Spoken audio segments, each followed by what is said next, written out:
You're sitting alone in a silent room, but suddenly the hair on your neck bristles because you're certain someone is behind you.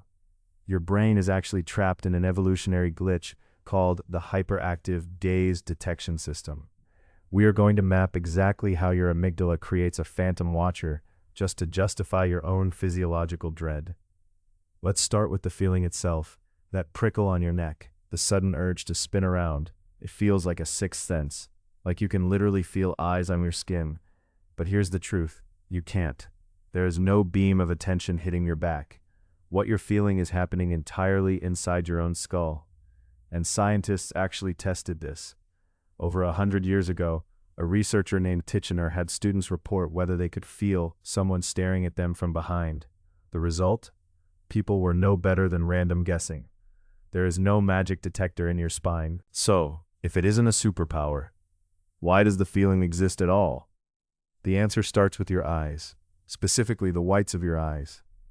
Humans are the only primate with such large, bright white sclera around the colored part. That's not an accident. It evolved so we could track exactly where other people are looking. Your brain is a gaze-reading machine, obsessed with one question. Are those eyes pointed at me? Deep in your brain sits a tiny almond-shaped alarm system called the amygdala. Its entire job is to spot threats before you're even consciously aware of them. And one of its favorite triggers is a direct stare. Being looked at to your ancient brain can mean one thing. Something has noticed you, and things that notice you can hurt you. So your brain evolved a shortcut. When it isn't sure whether someone is looking at you, it doesn't stay neutral. It assumes the worst. Studies show that when a face is ambiguous, when you genuinely can't tell where the eyes are aimed, people default to believing that person is looking directly at them. Think about why that makes sense. Picture an ancestor on the savanna.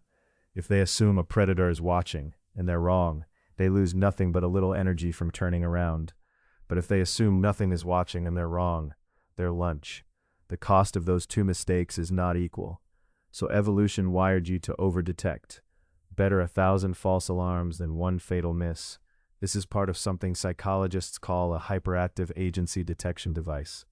Your brain is desperate to find a mind behind every rustle, shadow, and creak. It would rather invent a watcher that isn't there than ignore one that is. That's the glitch.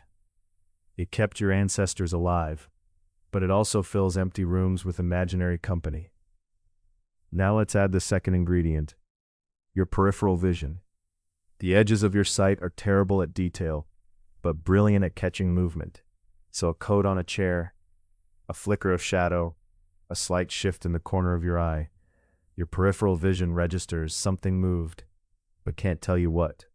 And your threat-hungry brain fills in the blank with the scariest option. A person. Here's where the dread loop begins. The amygdala fires first. It floods your body with adrenaline before you even know why. Your heart speeds up, your muscles tense. The hair on your neck stands on end. And only after all that does your conscious mind go looking for an explanation. And your mind hates having a physical reaction with no cause. So it invents one. It takes that wave of unexplained fear and reverse engineers a story. I feel afraid, therefore someone must be watching me. The phantom watcher isn't the cause of your fear. It's the excuse your brain writes to justify fear that already happened. That's the twist most people never realize. You don't get scared because someone is watching. You feel watched because you're already scared, and your brain needs a villain to pin it on. It gets stronger when you're alone and it's quiet, because there's nothing else competing for your attention. No conversation, no noise, no distraction.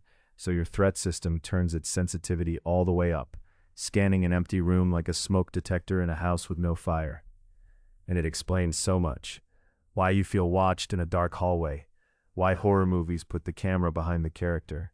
Why you can't shake the feeling in an empty parking garage. It's all the same ancient circuit, misfiring in a world that's far safer than the one it was built for. So the next time the hair on your neck stands up and you're sure someone's behind you, you can turn around if you want. But now you know the truth. There's no watcher in the room. The watcher is your own amygdala, doing the exact job it evolved to do, 100,000 years too late. Your brain would rather scare you 1,000 times for nothing than let a real threat slip by once. It's not a flaw. It's a survival feature that outlived the danger it was designed for. So be honest, has that creepy "someone's watching me" feeling ever made you spin around when you were totally alone? Comment "Watcher" if your brain has pulled this trick on you. Subscribe for more secrets hiding inside your own head, and try not to look behind you on the way out.